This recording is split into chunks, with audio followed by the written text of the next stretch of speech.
or to this computer.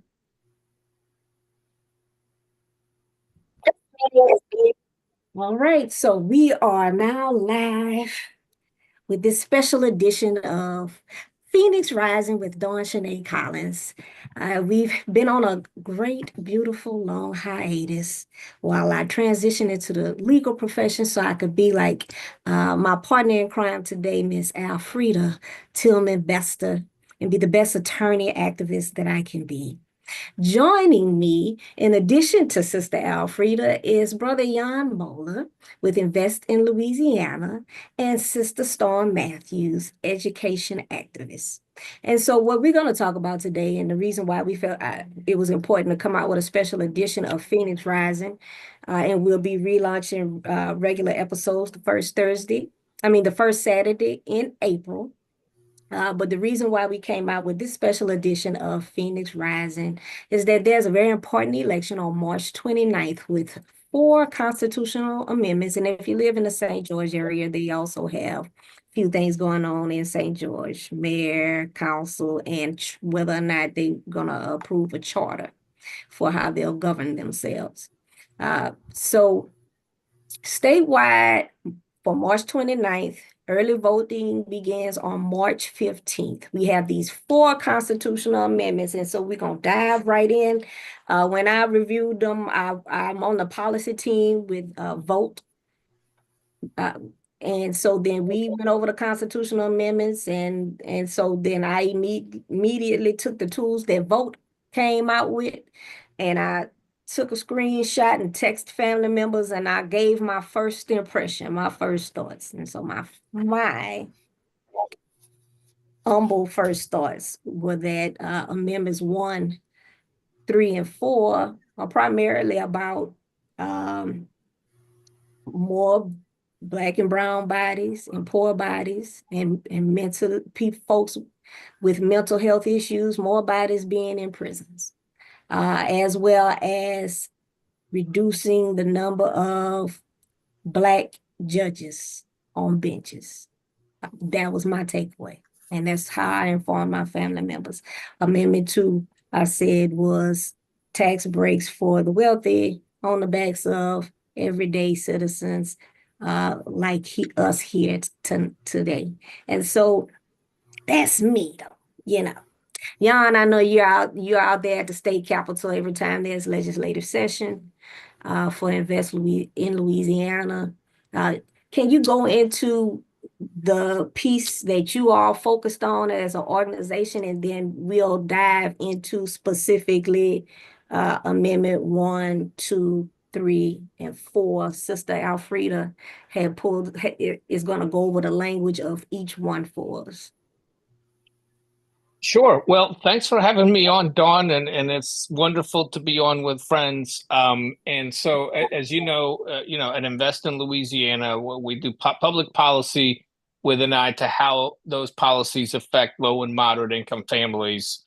And so we've been focused on Amendment 2. And before I really talk about what's in Amendment 2, I just want to kind of go back, because I think some context here is really important. And if you remember back about a year ago, Jeff Landry was a brand new governor. Jeff Landry ran for governor on one major promise, which was he was going to crack down on crime. And he held a special session on crime, and he did just that. And I didn't like what came out of that special session, but you can't say we weren't warned. Because he did exactly what he said he was going to do, put more people in jail, more Black people in jail for longer periods of time. Then came the regular session, and he surprised a lot of people by saying his top priority for the regular session was a constitutional convention. And this was not something he ran on. This was not something he told people he was going to do. But he proposed a constitutional convention, and he wanted to do it during the last 2 weeks of the regular legislative session. And now the last time we had a constitutional convention in Louisiana was in the early 1970s, and that process took more than 2 years. And we had an entire statewide election where we elected delegates to that constitutional convention. Oh, People wow. ran for delegate, And then the delegates in that constitutional convention spent an entire year Mm, in public meetings and hearings, mhm, hammering out the details of a new constitution, and then that constitution went to voters. Jeff mm, Landry wanted to do that in 2 weeks at the end of the legislative session. And when Jeff Landry was asked, why do you want to rush this constitutional convention? He said, well, because we want to get it on the November 6th statewide ballot because it's a presidential election and that's when everybody's going to the polls. So we want the most number of people to vote on this new constitution that we're going to write in 2 weeks. And so he had that bill last spring. That bill got out of the House, but then it died in the Senate. The Senate said, no, thank you. We're not going to do this in 2 weeks. Jeff Landry tried again during the summer. Over the summer, there was a lot of talk last summer that he was going to do a constitutional convention in August. The legislature, again, didn't want to go along. So we didn't get the constitutional convention, but Jeff Landry did not give up. I'll give him credit for being persistent. And he called the legislature into special session. And for 16 days in November, right before Thanksgiving, there was a special session where they passed a bunch of tax cuts. They passed tax cuts for the wealthy. They cut income taxes. They cut corporate taxes, cut taxes on the most profitable corporations in Louisiana, saving a lot of money for the shareholders of those corporations and taking money out of our tax base. And then they didn't do a constitutional convention, but they rewrote the Article 7 of the state constitution, which is the longest part and most complicated part of the state constitution. And they did that in 16 days, and they did that with very little debate. mhm. Um, and I mean, I've been around the legislature for 22 years. I've seen more public debates about $100,000 cost overrun on a bridge Mm, project than uh-huh. I saw about this rewrite of the Constitution. And then instead of putting that on a ballot when there's a lot of people voting, they put that thing on the March 29th ballot when everybody knows it's going to be extremely low turnout when people are not focused on this thing. So I think people need to understand the context, and this is true of the other. And there's 3 other amendments on the ballot, so there's 4 amendments on the March 29th ballot. I'm going to urge people, and I know Miss Alfreda is going to do this too. Urge people to go out and vote. Um, Simple math says if you're voting in a low turnout election, your vote counts a lot more than it does in Yes. a high turnout election. That's just a simple numerator and denominator situation. So your vote counts a lot in this election if you decide to go out and vote, and I hope people do. But I think people, before we talk about the substance of what's in Amendment 2, people need to understand this was done very quickly, very without a lot of public debate, and this is a 115-page bill Mm, that they condensed down to 91 words on the ballot, 91 very misleading words um, that is going to change a whole lot about how we tax our citizens and how we distribute those resources among citizens and how we deal with budget shortfalls. And this is a once in a half century kind of thing. So we're used to voting in constitutional amendments in Louisiana, but this is a much bigger and more complicated amendment than anybody this is the most complicated amendment that we have seen in 50 years in Louisiana. So this is a pretty big deal, and it really should have been on a statewide ballot at a much more high turnout, high profile election. and let me, will you also get into helping viewers understand regressive taxation versus progressive taxation and what part that plays in this Second Amendment, if any? Uh, Absolutely. And I think, look, um, a lot of the damage, unfortunately, was already done in the special session. So people need to understand that, we're not really voting to ratify the tax cuts that were passed in the special session. In November, the legislature already voted to get rid of our progressive income tax structure and replace that with a 3% flat tax. For a long time in Louisiana, we've had, and when we say a regressive tax structure, which is what we have in Louisiana, it means that people with low and moderate incomes in Louisiana pay state and local taxes at a higher rate than people at the very top. So if you're in the bottom 40% of income earners, so you're making 10, 15, 20, $30,000 a year, about 12% of what you make goes to pay your state and local taxes. If you are lucky enough to be in the top 1% of income earners, you pay taxes at less than half that rate. You pay about 6.5% of everything you make goes to your state and local taxes. Now, obviously, 6.5% of $1 million is a lot more than 13% of $20,000. But we're talking about the effective rate, and I think most people would agree that people with high incomes should pay probably a higher share of their income than people at the low and middle end of the spectrum, because they can afford it. They have, and so I'm not trying to take away anybody's success, and I'm honestly not against capitalism, but I do think that if you are making that kind of money, you should pay a higher tax rate than people who are really struggling to make ends meet day to day, week to week, month to month. And we have way too many people here in Louisiana, across the country, but especially in Louisiana, who struggle to make ends meet every week. Yeah. So we have a regressive tax structure at the state level in Louisiana. And what this amendment does is it basically locks that into the Constitution in ways that's going to make it very hard to change if the politics of this state change. So we're not voting to lower taxes, but what we are doing is we're voting, if this passes, to lock a lot of these policies in place. So if 10 years from now or 20 years from now, the politics should change, and politics change all the time. Public opinion changes. And if somebody wakes up and we elect politicians who say, hey, maybe we should make the corporations and make Gail Benson pay a little bit more money so that we can have teachers who are paid adequately, and we can have early childhood education, or maybe you want to, God forbid, make community college free for everybody, or you want to make sure everybody has paid leave at their job. I mean, I can think of 100 different things that we could buy if we were willing to raise the revenue to support families and support communities. Politically, that's probably not feasible right now. I mean, I do live in the real world, but I think we shouldn't put in the Constitution these policies that make it almost impossible to have those things in the future. So when I saw my Cox internet bill go up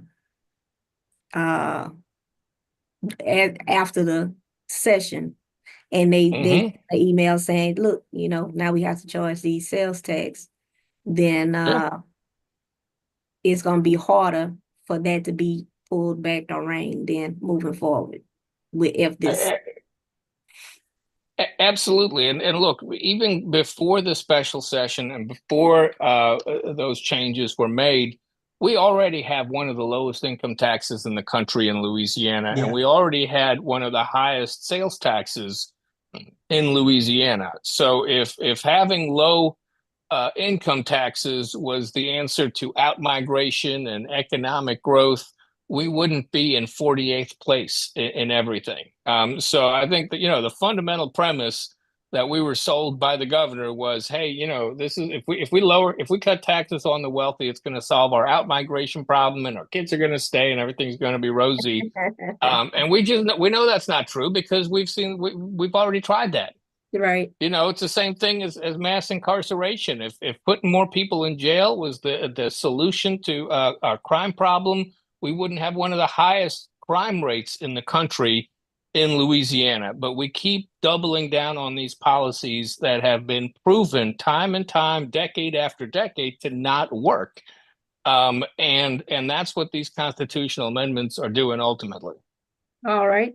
So then, Jan, did you want to go in deeper into the amendment itself, or should we pivot to Sister Alfreda and start 1, 2, 3, 4?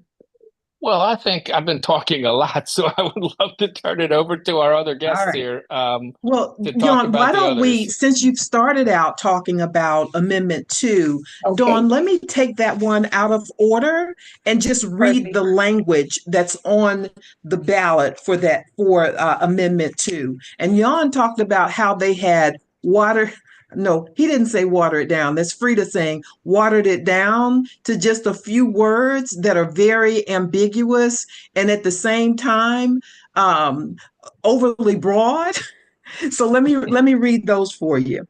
Okay. Here's what's on the ballot. This is the language that's on the ballot. Do you support an amendment to revise Article 7 of the Constitution of Louisiana, including revisions to lower the maximum rate of income tax, increase income tax deductions for citizens over 65, provide for a government growth limit, modify operation of certain constitutional funds? There's your ambiguity.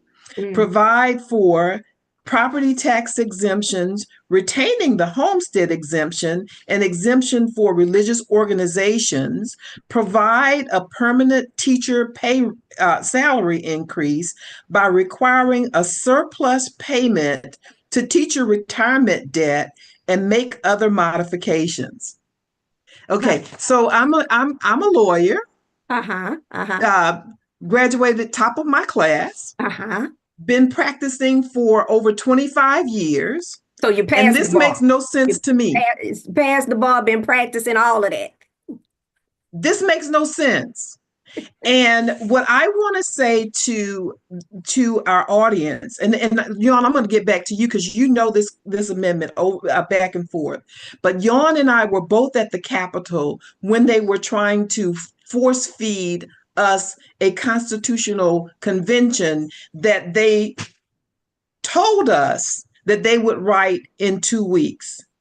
And what I said to the committees that I was before, and I was before the joint, and I was before the House committee, and I was also before the Senate committee, and they were lifting up a red herring to us and saying, we would. There were people who were willing to pay for this constitutional convention if we went ahead and did it with private funds, and they were going to tell us who those people's names were. And my question was, listen, I'm not concerned about who is going to help us pay for the convention and they're out here and there's transparency. I'm more concerned about the people who actually wrote what you guys are already trying to put forward to us, because we know that it is impossible to write a constitutional to rewrite an entire constitution in 2 weeks. We know that that was impossible, and so I was very proud that the legislature pulled back on that, and that the system of checks and balances actually worked that time. It's very disheartening when you have a government that will steamroll its constituency for some purpose that we don't understand, but we have sense enough, I hope, that didn't come out right. We are committed enough as a state. I'm sorry, just a second for me, y'all. Thank you, Dina. We are committed enough as a state to get out, I hope, and vote this down, because what they kept telling us was that they wanted to overhaul the Constitution because our Constitution was too cumbersome and voluminous, and we wanted to whittle it down a bit so that we could so that it was more manageable. And every election since that time that we were at the legislature last spring, on every election, there's been a constitutional amendment of what they've told us was the most amended constitution in the nation. So it wasn't about that. We know that it wasn't about that. It was about something else. And I'll send it all the way back to back in 1981 when Ronald Reagan told us about trickle down economics. This is when I was finishing up my bachelor's degree, and when I got to graduate school, working on my master's in business administration, trickle down economics was never a thing. It will never be a thing, but they keep trying to rehash it, bring it back to us. And that's essentially what this is. But there also is another technique here of divide and conquer.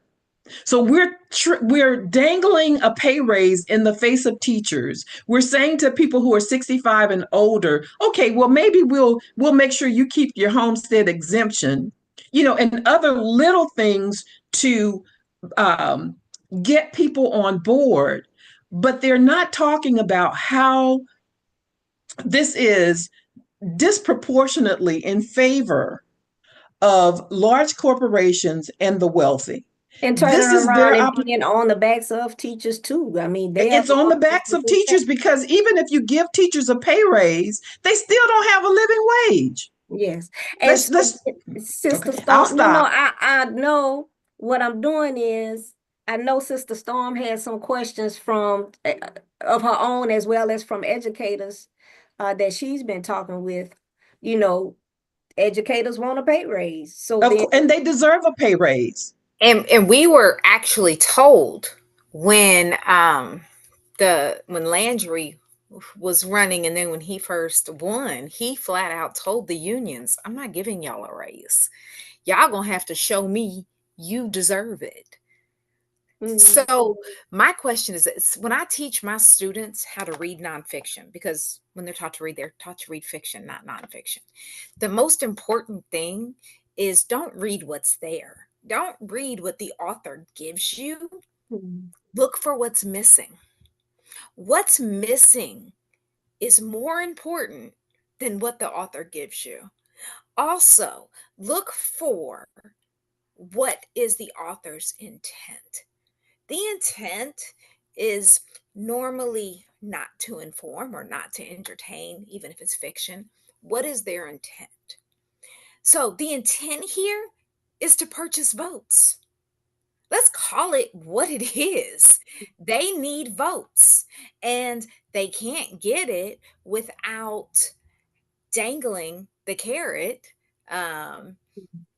out in front. "Oh, teachers, I told you you weren't getting this raise because we were supposed to, quote unquote, get it with the last governor. There were a couple of things we were supposed to get, and one was vetoed, and the other was we didn't get the raise. It was a just a stipend. So now, quote unquote, permanent raise, but a major point I want to ask, and I truly, I'm an expert in the English language. I loved when you said, we're pointing out your accolades. I have a degree in English from Purdue University. My dream is to go to law school, but, have they ever given anybody a raise in a constitution? Has that ever happened? Is that actually a thing? Inquiring minds would like to know. What I can say, Storm, is that I haven't seen it. I know that we have the MFP, and we have we have certain things in the Constitution that protect certain pots of money.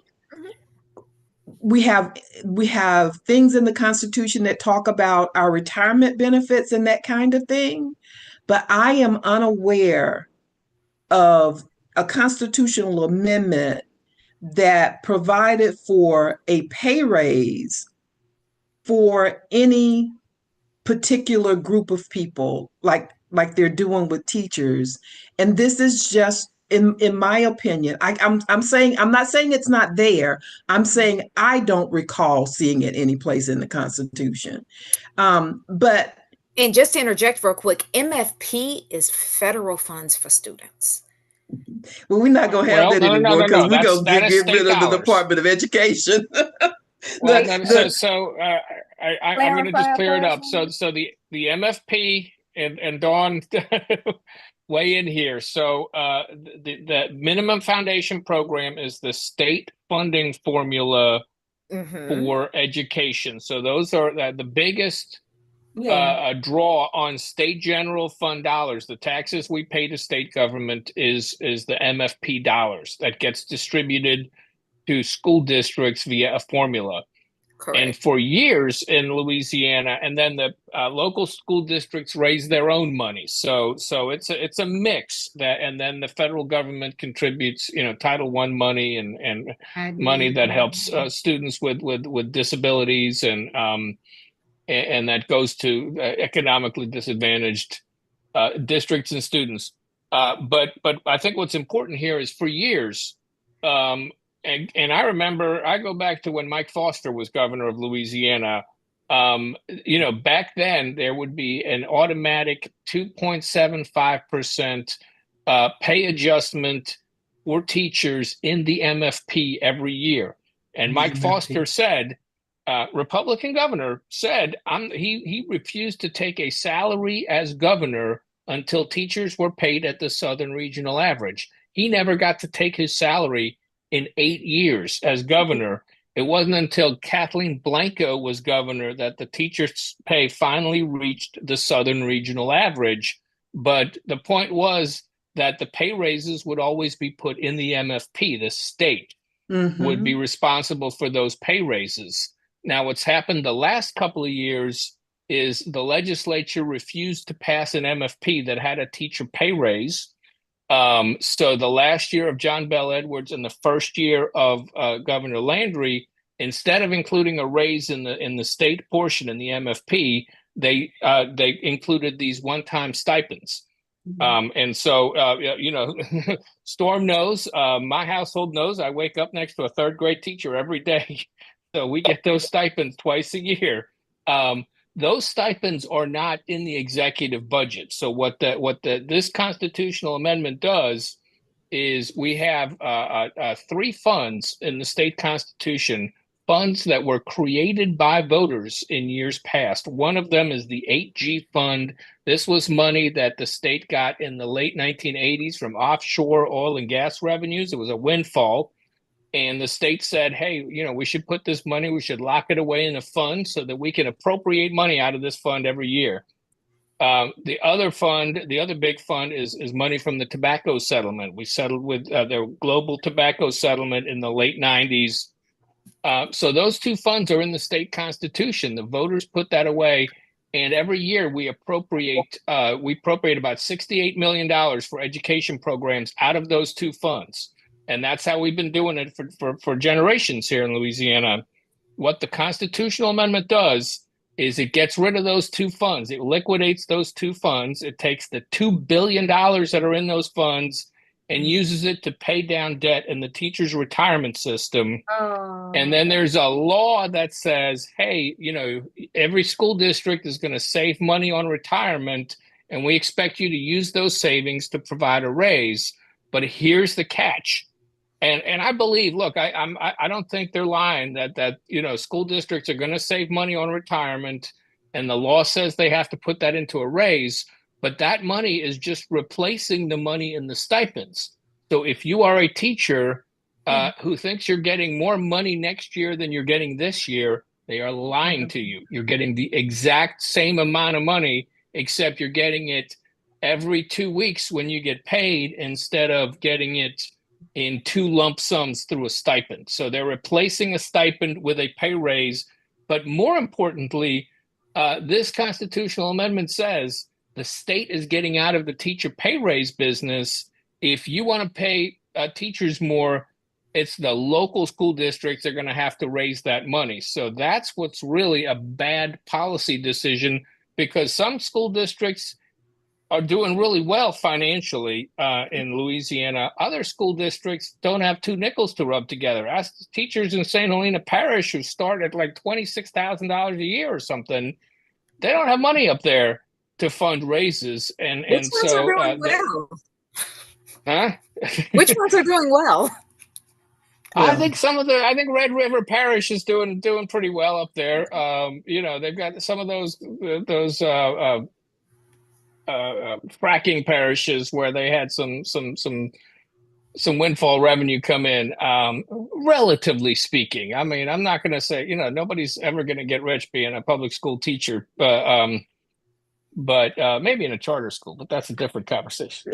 Maybe, but I think that what we all agree to is that teachers should be paid a living wage, right? Absolutely. We are, if I had to address the most important job in our nation, I would say that, it is a job that is a publicly paid, it is the school teachers. These are the people who teach our children not just the ABCs, but hopefully critical thinking and how to learn. Well, now they don't want to teach them how to learn, or critical thinking, but that is the most important job in our society, in my humble opinion. Absolutely. And No, it is the least rewarded, and overwhelmingly because in one part, because it's populated by women. Very true. I remember reading in, I think it Absolutely. was Adam Fairclough, where he chronicalized the shift from male teachers to female teachers. And it was explicitly stated that it was for the purpose of being able to pay less, just like when we bring immigrants across from the Philippines to be teachers because they can be paid less. So, but we spent Or the new teachers. Yes, all the new teachers. We spent the bulk of our time on Amendment 2. And then closing thoughts on Amendment 2, and then we go ahead into Amendments 1, 3, and 4. And then I know Jan is going to stick around as long as he can. However, he's got a game to get to with his son. And so we thank you in advance. And if you need, at which point that you need to drop on off, we understand. And we'll see you on Sister Alfreda Bester's radio show, Perspectives. On Tuesday at 5:30, Jan will be joining me on Tuesday at 5:30 on WTQT 106.1 FM, and we will re-air that show on Tuesday morning at 8 a.m. But to catch the original, we know that early voting starts next Saturday, on the 15th. And so we want to make sure that people have information before they go in to vote. And absolutely. And I'm going to hang around a few more minutes, but well, yeah, I wanted to just get that out the way, so whenever you needed to go. Sure. But Storm, you have one quick thing on Amendment 2, and then I just wanted to implore to make sure that anybody in education truly understands that there is absolutely nothing that benefits us in this amendment, and that we are being used literally just to purchase the votes to get this to pass, because if they didn't put us in it, it wouldn't pass at all. So I just want to again reiterate that, to make sure that people understand that we have nothing to do with this bill. They threw us in there to try to get the votes, and that's it. Thank you. All right, hit us with Amendment 1. What's going on with Amendment 1? Okay, here's the language. Do you support an amendment granting the Louisiana Supreme Court jurisdiction to discipline out-of-state lawyers for unethical legal practices in the state of Louisiana, and to grant the legislature the authority to establish trial courts of limited and specialized jurisdiction? Okay, they put the part that they really want, which is to establish the courts, last. And here's the thing. They already have the authority to discipline out-of-state lawyers. They already have the authority to create specialty courts, but they only can do it within the parishes, right? So what's happening? We saw this movie in Mississippi. Yes. We are looking at people who are trying to establish a shadow court system so that they can disenfranchise the citizens of particularly the areas where you have a majority African American community.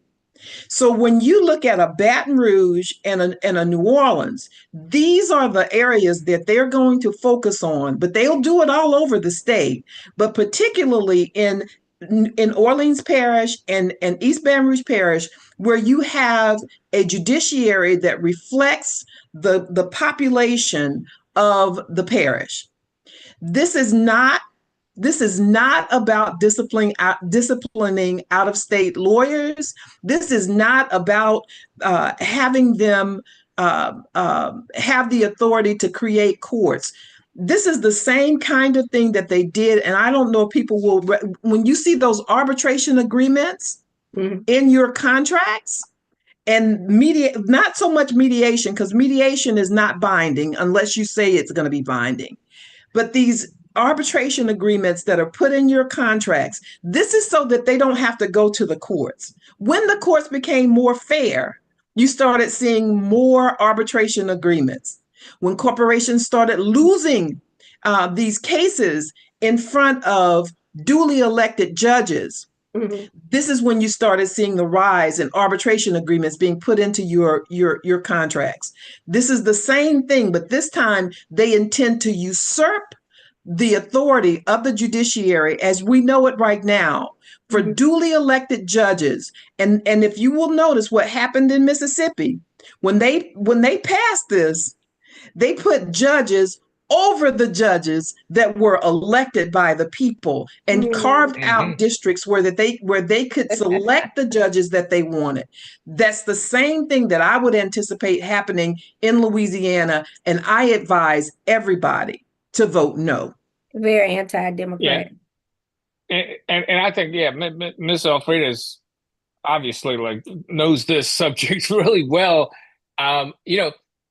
We have specialty courts already, and but usually they exist within a district. So we're familiar with things like drug courts and reentry courts, mental health that handle family courts that handle specific types of cases, and judges who are experts in that. What's different about this is that they can create these courts in any jurisdiction, and they can pull from other jurisdictions. So in other words, there is nothing, and the thing that kind of got my antenna up about this was when it was going through the legislature, they kept asking the sponsors, well, what kind of courts do you want to create? They didn't say. Well, if this passes, there is nothing stopping the Louisiana legislature from saying, you know what, we want to have an oil and gas court, and we want to base it in Baton Rouge, and we want to have some oil company lawyers sit on that oil and gas court. And so instead of being able to sue these companies and in Orleans Parish or down the bayou or someplace where, you might have elected judges who represent the people in that jurisdiction, we're just going to bring that up to Baton Rouge. So I think there's a potential for a lot of abuse. I'm not saying it will happen, but you're creating the conditions where they can take, again, to Dawn's point, power away from elected local judges and bring that to another jurisdiction where they might think that they have a more favorable outcome. It's another opportunity for disenfranchisement of people and taking away their voting rights. And so we need to be vigilant about this, and we need to encourage people. This is not the election out. If you need to sit out an election, this is not the one. And Dawn, I don't know if anybody else had some comment about that, but I want to make the connection between Amendment 1 and Amendment 4, because they are two sides of the same coin. Now, Elfrida. Yeah. I'm noticing that my timer is getting down to the last 5 minutes. So what I need to do is we need to drop off and do part 2. We just hop back on, and so then you said you can go straight into that when we hop back on. Okay. All right. Do I need to go to log out and come back? Yeah, everybody log out and log in. Jan, if you're able to stick around a few more minutes and chime in on that next. Is it going to be a new Zoom link? Is it going to be a new Zoom link? Same link. I'm just not Okay. able to extend the time while we're in it. And I didn't. Okay. Yon, don't you go My- anywhere. I need you. It's my bad that I didn't realize I shortchanged the All right. time. I'll stick around a couple more minutes. Okay. God bless you, Yon. All right. All right.